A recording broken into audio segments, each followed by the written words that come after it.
दीपिका पादुकोण इस गाड़ी में बैठी हुई है, जा रही है जो गाड़ी। कोकेन पार्टी में क्या हुआ था? क्या दीपिका ड्रग्स लेती है? हमें देखिए आज फिर रोका जा रहा है। Serious news has been relegated to the background. Juicy, spicy and sensational news has come to the fore. There is a world of difference between the quality of reporting in the Western nations and the quality of reporting in India.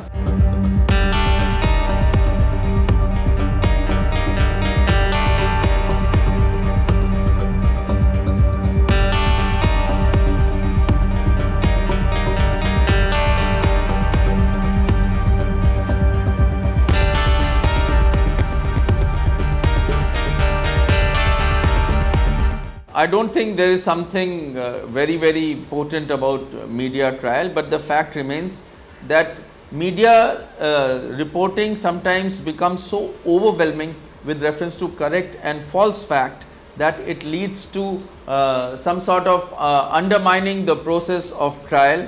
As we see in so many cases, if there was no media hype with reference to a particular case, even for instance cases related to Rhea Chakraborty and her brother Showik and other accused, these are such frivolous cases that in normal circumstances they would have got bail immediately. But when there is such a media hype, the judge who is handling the case, naturally he is a human being, and he, even though he would profess that he has not got influenced by any media trial, but the fact remains that gets into the backdrop because the credibility of the investigating agencies is looked at as unassailable. There are two ways whereby media gets information.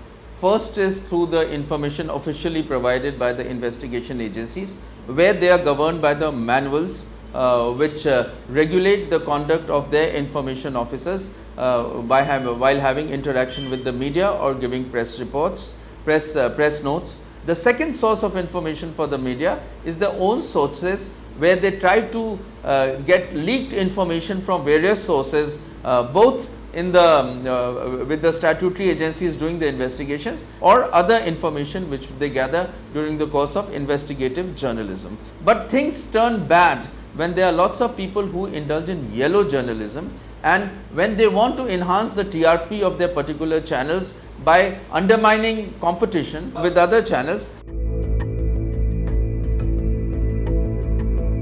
The right disposition of the media, which was there for a few years back, was they were showing such reports to people what they should see. Now media is trying to force such news on the people which they want to see. In other words, serious news has been relegated to the background. Juicy, spicy and sensational news has come to the fore. This is a very dangerous position with reference to the intellectualism of the country, and if people are shown such news which are highly motivated and with the clear agenda of putting it into the minds of the people irrespective of the veracity and truth of the news, I think this is a very undesirable phenomenon.